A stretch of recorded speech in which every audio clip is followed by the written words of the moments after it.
మన ప్రభువును రక్షకుడైన యేసు క్రీస్తు అతి శ్రేష్టమైన నామాన్ని బట్టి ఈ ఉదయకాల హోసన్న దైవ సందేశాలు అనే కార్యక్రమం వింటున్న దేవుని బిడ్డలకు శుభం కలుగునగాక. అందరికీ వందనాలు. నీకు మాట చెప్పాలని ఆశపడుతున్నా. అదేమిటంటే, నీకు దైవ దీవెనలన్నీ కలగాలని కోరుకుంటావు. దానికి ఒక చిట్కాలాంటి మాట పరిశుద్ధ గ్రంథంలో రాయబడింది.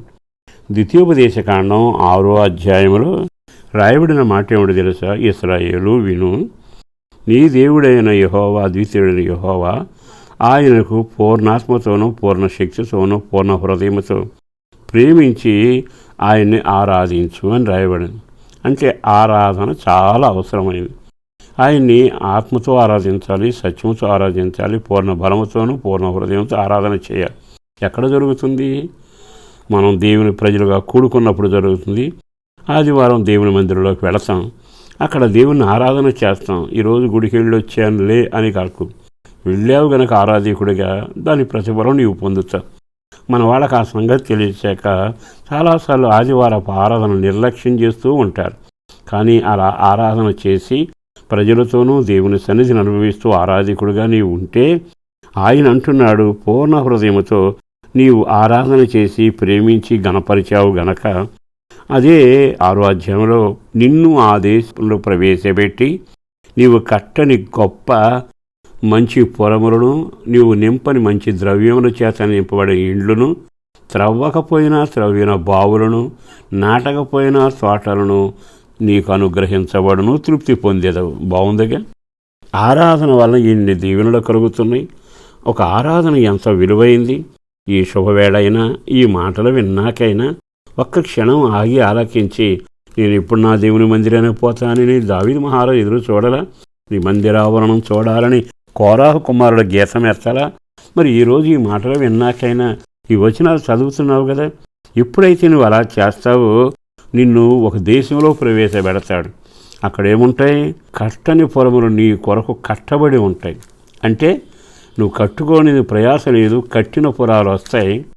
ఆయన నీ ఇల్లంతా ధననిధి చేత, సుగంధ ద్రవ్యాల చేత నింపుతాడు. అంటే నింపబడిన నివాసాలుగా ఉంటావు. రెండవది, నాటని తోట ఫలం అనుభవిస్తావు. ఒకవేళ నాటితే 3 ఏళ్లకో 5 ఏళ్లకో ఫలం వస్తుంది.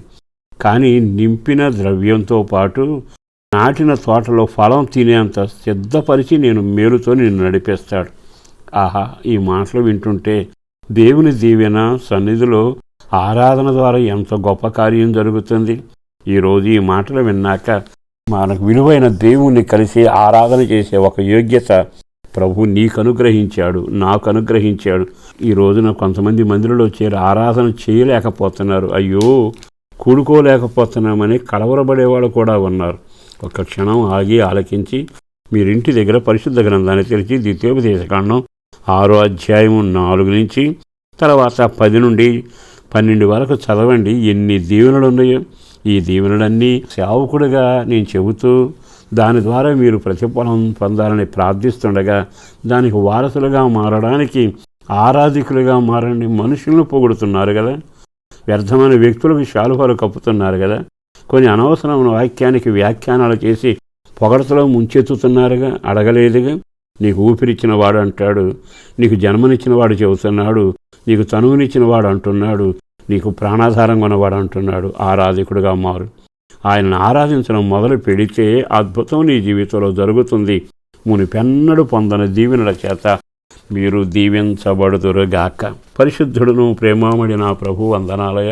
అపారమైన నీ ప్రేమ కొరకు ధన్యవాదాలు. బిడ్డలను దీవించండి, ఆశీర్వదించండి. ఆరాధికులుగా నిన్ను గణపరిచి గొప్ప చేసి మాట్లాడే కృప, అట్టి సమర్పణగిన ఆరాధనతో ప్రజలను నింపండి. దానివల్ల నీవిచ్చే దీవెనలన్నీ వారు పొందుకొనాలని కుటుంబాల కొరకు, బిడ్డల కొరకు ప్రార్థిస్తున్నా. ఆ ఇంట్లో ఆహారం, ఆరోగ్యం, ఐక్యత, సమాధానం, సంతోషం, రక్షణ అన్నీ సమృద్ధిగా కలుగునుగాక. ఆ కార్యాన్ని మీరు చేయండి. కన్నీళ్లను తుడిచి అద్భుతం జరిగించి మహిమ పొందండి. చేతి ప్రయత్నాలు దీవెనకరంగా చేయండి. రక్షణ భాగ్యంతో నడిపించండి. యేసు పేరట వేడుచున్నాం తండ్రి, ఆమేన్.